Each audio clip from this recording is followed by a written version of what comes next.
Second PUC ಜಿಯೋಗ್ರಫಿನಲ್ಲಿ 6th chapter population of India ಇದೆ. ಇದರಲ್ಲಿ ಕೇಳಬಹುದಾದಂಥ important questions ಅಂತ ತಗೊಂಡಾಗ ಈ ಚಾಪ್ಟರಿಂದ ನಿಮಗೆ ಹೆಚ್ಚಾಗಿ 1 ಮಾರ್ಕ್ಸ್ ಕ್ವಶನ್ಗಳು ತುಂಬ ಸಲ ರಿಪೀಟ್ ಆಗಿರೋದನ್ನು ನೋಡ್ತೀವಿ. What is the total population of India according to 2011 census ಇದನ್ನು ಕೇಳಬಹುದು. ಅಥವಾ ನಿಮಗೆ second chapter population of world ಏನಿದೆ ಅದರಿಂದ ಟೋಟಲ್ ಪಾಪ್ಯುಲೇಷನ್ ಆಫ್ ವರ್ಲ್ಡ್ ಅಂತ ಕೇಳಬಹುದು.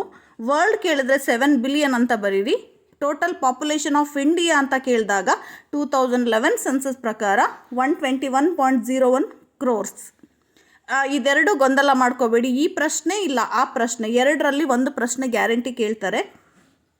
ಇನ್ನು ಅದನ್ನು ಬಿಟ್ಟರೆ which state has the highest density of population, ಇದು ಒಂದೆರಡು ಸಲ ರಿಪೀಟ್ ಆಗಿರುವಂಥ ಪ್ರಶ್ನೆ.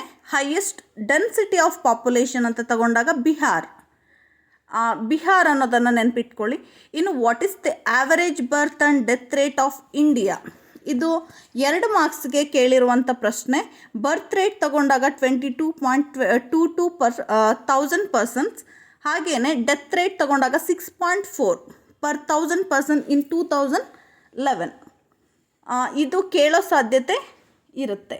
ಹಾಗೆಯೇ which state has highest sex ratio ಅಂತ ತಗೊಂಡಾಗ ಕೇರಳ. ಹಾಗೆಯೇ ಲಿಟರಸಿ ರೇಟಲ್ಲಿ ಕೂಡ ಕೇರಳ ಫಸ್ಟ್ ಪ್ಲೇಸಲ್ಲಿ ಇರೋವಂಥದ್ದು. ಅದು ಒಂದನ್ನು ನೋಡ್ಕೊಳ್ಳಿ. ಇನ್ನು ಇದಾದ ನಂತರ what is the average population density of India. Population density ಒಂದೆರಡು ಮೂರು ಸಲ ರಿಪೀಟ್ ಆಗಿದೆ.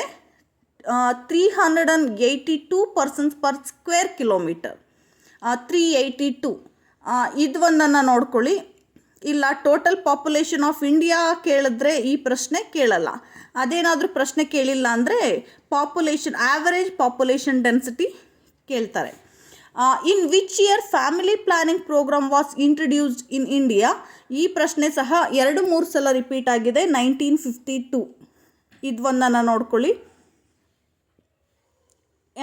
ಇದಾದ ನಂತರ ಇನ್ನು ಮೈಗ್ರೇಷನ್ ಏನಿದೆ, ಮೈಗ್ರೇಷನ್ ಬಗ್ಗೆ ನೀವು ಆಲ್ರೆಡಿ ವರ್ಲ್ಡ್ ಪಾಪ್ಯುಲೇಷನಲ್ಲಿ ಓದಿದ್ದೀರಾ.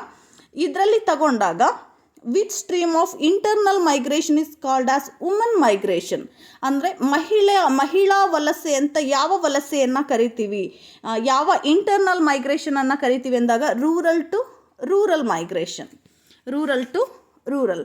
ಹಾಗೆಯೇ ನಿಮಗೆ 2 ಮಾರ್ಕ್ಸ್ಗೆ ಸ್ಟ್ರೀಮ್ಸ್ ಆಫ್ ಮೈಗ್ರೇಷನ್ ಇದು ಪ್ರಶ್ನೆ ಖಂಡಿತವಾಗಿ ಕೇಳ್ತಾರೆ. ಪ್ರತಿ ಸಲ ಕೇಳಿರುವಂಥ ಪ್ರಶ್ನೆ ಇದು. What are the 4 streams of internal migration 2 ಮಾರ್ಕ್ಸ್ಗೆ ಕೇಳ್ತಾರೆ. ಅಲ್ಲೇ 4 ಸ್ಟ್ರೀಮ್ಸ್ ಅಂತ ಕೊಟ್ಟಿರೋದ್ರಿಂದ rural to rural, rural to urban, urban to urban, urban to rural. ಅಂದರೆ ಹಳ್ಳಿಯಿಂದ ಹಳ್ಳಿಗೆ ವಲಸೆ, ಹಳ್ಳಿಯಿಂದ ನಗರಕ್ಕೆ, ನಗರದಿಂದ ನಗರಕ್ಕೆ, ನಗರದಿಂದ ಹಳ್ಳಿಗೆ. ಇದು 4 ಏನಿದೆ ಪ್ರತಿ ಸಲ ಕೇಳುವಂಥ ಪ್ರಶ್ನೆ. ಇದು 4 ಸ್ಟ್ರೀಮ್ಸ್ ಆಫ್ ಇಂಟರ್ನಲ್ ಮೈಗ್ರೇಷನ್ ಇದು ಕೇಳ್ತಾರೆ. ಇದು ಒಂದನ್ನು ನೆನ್ಪಿಟ್ಕೊಳ್ಳಿ.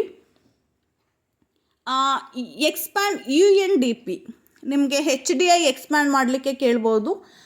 ಅದು ಬಿಟ್ಟರೆ UNDP ಕೇಳಬಹುದು, United Nations Development programme expand ಮಾಡಲಿಕ್ಕೆ ಈ ಪ್ರಶ್ನೆ. ಹಾಗೆಯೇ ಇಸ್ರೋ, HDI, UNDP ಇದು 3-4 ಎಕ್ಸ್ಪ್ಯಾಂಡ್ ಮಾಡಲಿಕ್ಕೆ ಏನಿದೆ ಪ್ರಶ್ನೆಗಳು, ಇದರಲ್ಲಿ ಒಂದಂತೂ ಗ್ಯಾರಂಟಿ ಕೇಳ್ತಾರೆ.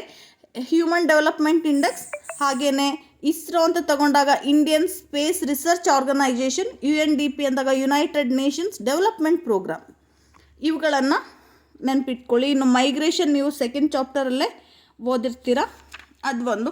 ಇದಿಷ್ಟು ನಿಮಗೆ 1 ಮಾರ್ಕ್ಸಲ್ಲಿ ಬರುವಂಥ ಪ್ರಮುಖ ಪ್ರಶ್ನೆಗಳು ಅಂತಲೇ ಹೇಳ್ಬೋದು. ಇನ್ನು 2 ಮಾರ್ಕ್ಸ್ ಕ್ವಶನ್ ಅಂತ ಹೇಳಿದಾಗ ನಾನು 4 ಸ್ಟ್ರೀಮ್ಸ್ ಆಫ್ ಇಂಟರ್ನಲ್ ಮೈಗ್ರೇಷನ್ ಹೇಳಿದೆ, ಇದನ್ನು ಕೇಳ್ತಾರೆ. ಹಾಗೆಯೇ what do you mean by population explosion, ಈ ಪ್ರಶ್ನೆ 1 ಮಾರ್ಕ್ಸ್ಗೆ ಕೇಳುವಂಥ ಪ್ರಶ್ನೆ. ಒಂದೊಂದು ಸಲ 2 ಮಾರ್ಕ್ಸ್ಗೆ ಕೂಡ ಕೇಳ್ತಾರೆ. What do you mean by population explosion ಅಂತ ತಗೊಂಡಾಗ rapid growth of population, rapid growth of population second ಚಾಪ್ಟ್ರಿಂದ ಈ ಪ್ರಶ್ನೆಯನ್ನು ಕೇಳಬಹುದು. ಅಂದರೆ ಜನಸಂಖ್ಯಾ ಸ್ಫೋಟ ಅನ್ನುವಂಥ ಅರ್ಥ. ರ್ಯಾಪಿಡ್ ಗ್ರೋತ್ ಆಫ್ ಪಾಪ್ಯುಲೇಷನ್ ಅಂದರೆ ಶೀಘ್ರಗತಿಯ ಜನಸಂಖ್ಯಾ ಬೆಳವಣಿಗೆ ಅನ್ನುವಂಥ ಅರ್ಥ. ಇನ್ನು 2 ಮಾರ್ಕ್ಸ್ಗೆ ಬರುವಂಥ ಪ್ರಶ್ನೆಗಳಲ್ಲಿ ವಾಟ್ ಈಸ್ ಪಾಪ್ಯುಲೇಷನ್ ಡೆನ್ಸಿಟಿ, ಇದು ಸಹ ಕೇಳುವಂಥ ಸಾಧ್ಯತೆ ಇರುತ್ತೆ. What is population density? Number of persons per square kilometre. Number of persons per square kilometre is known as density of population. ಇದನ್ನು ಒಂದು ನೆನ್ಪಿಟ್ಕೊಳ್ಳಿ. ಇನ್ನು give any 4 causes for high birth rate in India. ಈ causes ಏನಿದೆ ಇದು ನಿಮಗೆ population of ಇಂಡಿಯಾದಲ್ಲಿ ಈ ಕಾಸಸನ್ನು ನಿಮಗೆ ಹೆಚ್ಚಾಗಿ ಕೇಳ್ತಾರೆ. Give any 4 causes for high birth rate in India ಅಂದರೆ ಭಾರತದಲ್ಲಿ ಜನನ ದರ ಹೆಚ್ಚಾಗಿರೋದಕ್ಕೆ ಕಾರಣ ಏನು ಅಂತ ಕೇಳಿದಾಗ early marriage, universal marriage, social superstition, illiteracy etcetera. ಅಂದರೆ ಅರ್ಲಿ ಮ್ಯಾರೇಜ್ ಅಂದಾಗ ಬಾಲ್ಯ ವಿವಾಹ, ಯೂನಿವರ್ಸಲ್ ಮ್ಯಾರೇಜ್ ಸಾಮೂಹಿಕ ವಿವಾಹ, ರಿಲಿಜಿಯಸ್ ಆ್ಯಂಡ್ ಸೋಷಿಯಲ್ ಸೂಪರ್ಸ್ಟಿಷನ್ಸ್ ಅಂತ ಬರುತ್ತೆ. ಅಂದರೆ ಧಾರ್ಮಿಕತೆ ಮತ್ತು ಸಾಮಾಜಿಕ ಮೂಢನಂಬಿಕೆ, ಸೂಪರ್ಸ್ಟಿಷನ್ಸ್ ಅಂತ ತಗೊಂಡಾಗ ಮೂಢನಂಬಿಕೆ. ಹಾಗೆಯೇ ಇಲ್ಲಿಟರಸಿ ಅಂದಾಗ ಶಿಕ್ಷಣದ ಕೊರತೆ, ಶಿಕ್ಷಣ ಇಲ್ಲದೆ ಇರೋವಂಥದ್ದು, ಅನಕ್ಷರತೆ ಅಂತ ಅರ್ಥ ಬರುತ್ತೆ. ಇದು ನಿಮಗೆ 2 ಮಾರ್ಕ್ಸ್ಗೆ ಕೇಳಬಹುದು. ಹಾಗೆಯೇ give any 4 causes for low death rate in India, ಇದು ಕೇಳಿರೋದು ತುಂಬ ಕಡಿಮೆ. ಕೇಳಿದ್ರೆ expansion of medical facilities, spread of education, control of infant mortality, control of epidemics, ಯಾವುದನ್ನಾದರೂ ಬರೀರಿ. ಇನ್ನೊಂದು ಇಂಪಾರ್ಟೆಂಟ್ ಕ್ವಶನ್ ಈ ಚಾಪ್ಟರಲ್ಲಿ ಅಂತ ತಗೊಂಡಾಗ what is the difference between intrastate and interstate migration.